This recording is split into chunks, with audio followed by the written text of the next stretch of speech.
What's up, ladies and gentlemen? Wayne here, host of the MEDIACLASH podcast, and I am here to bring you my review of Riders for Justice, the Mads Mikkelsen, beautiful, amazing movie. But first, Hvad der sker for?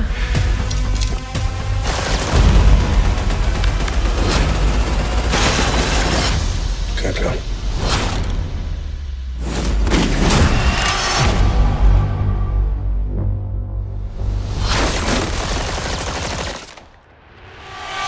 what can I say about this movie in a short enough time to where it's still interesting to you? Because it's not going to be a lot of negativity. I really can't find anything negative about this movie.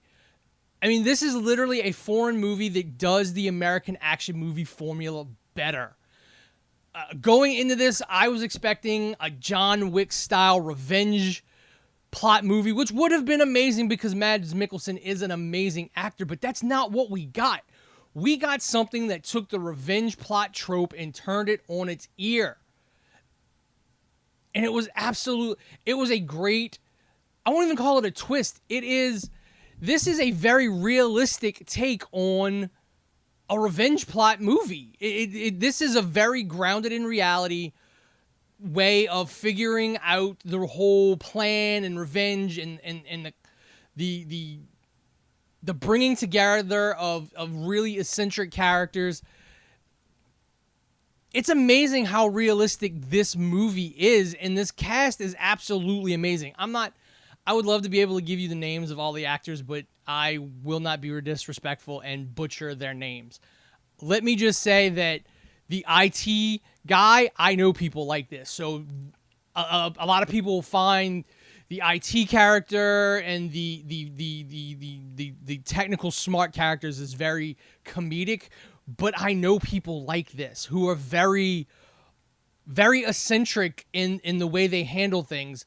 Because you can clearly tell that some of them are on the spectrum. Some of them have some deep-rooted mental issues that they deal with in certain ways, and that's very realistic as how they're kind of portrayed in this movie. The IT guy's obsession with the clarity of his resolution, his equipment, I know people like this. To an extent, I'm somewhat like this. I have this rinky-dink YouTube channel that really doesn't mandate the production level that I give it, but I've got a Canon camera right there. I've got a Logitech high-end webcam here. I've got the laptop that's way too powerful to be doing what I needed to do to run all this.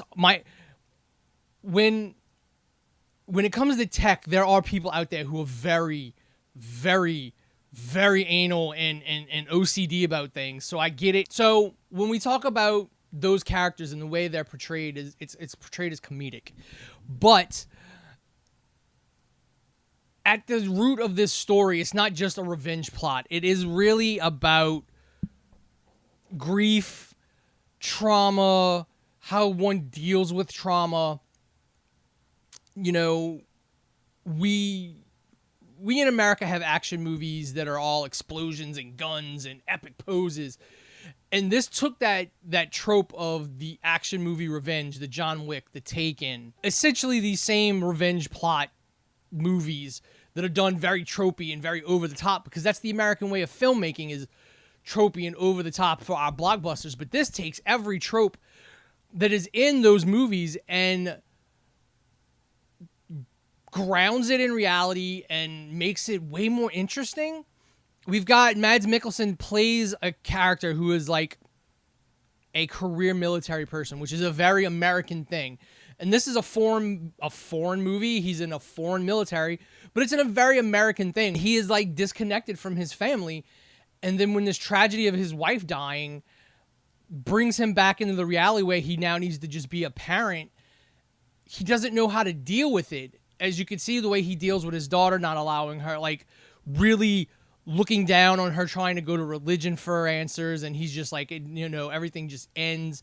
There's no heaven, no hell, because he looks at things from a very militaristic way. Like, he has killed multiple people clearly, and that's his disconnect. That's him how he deals with the trauma of being a soldier is that disconnect of there's no heaven, there's no hell, there is no afterlife. Once you're gone, you're gone. So when he's approached by the other characters that, oh no, your wife, this wasn't an accident, this was an assassination attempt, like it sends him in military mode.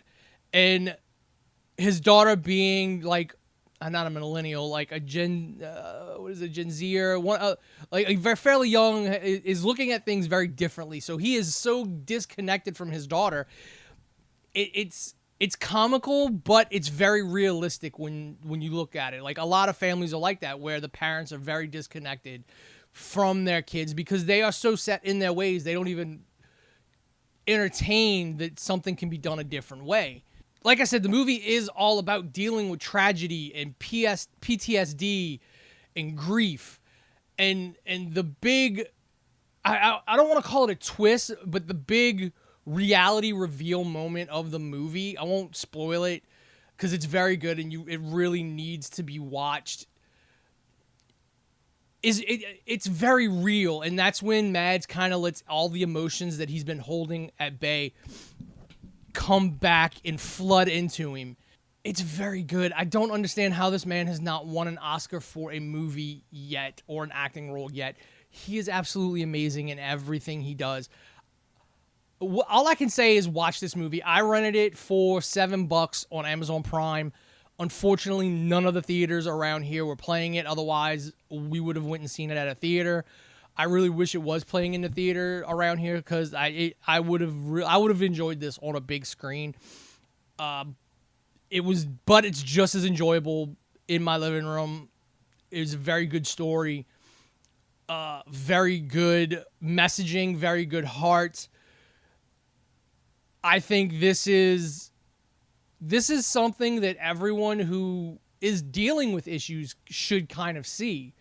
Because it shows, you never really see how things are until you see from the outside. You can't judge yourself and look at yourself unless you can kind of take a step back and look at yourself from the outside and the things from the outside. And this is a very good step back look at grief and death and PTSD and mental issues, abuse, things like that, and how people deal with them from an outside perspective. And kudos to this movie for doing all that in an action movie, because it is an action movie. It's not an over-the-top blockbuster John Wick, Die Hard, Rambo style action flick. No, it's a very much reality-based action flick. They kind of touches on like consequences of actions and the domino effect. We in America, we don't like to look at the reasons why we have issues.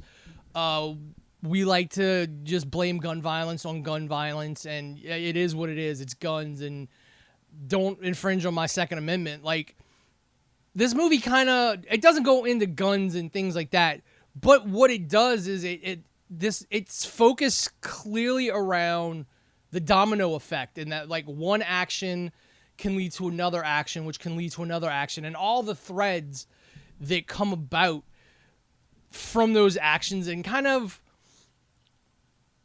learning just to deal with the consequences of those actions and not really focusing too much on all the little details, because you'll never be able to find or make sense of all the little details. Yes, there is something that happens that leads to something else, that leads to something else, that leads to something else. But sometimes it's just a coincidence that there's no grand design. It's no, the devil didn't do it. It's just the luck of the draw. And I am lucky to have seen this movie in the craziness that was 2020 and is still going on in 2021.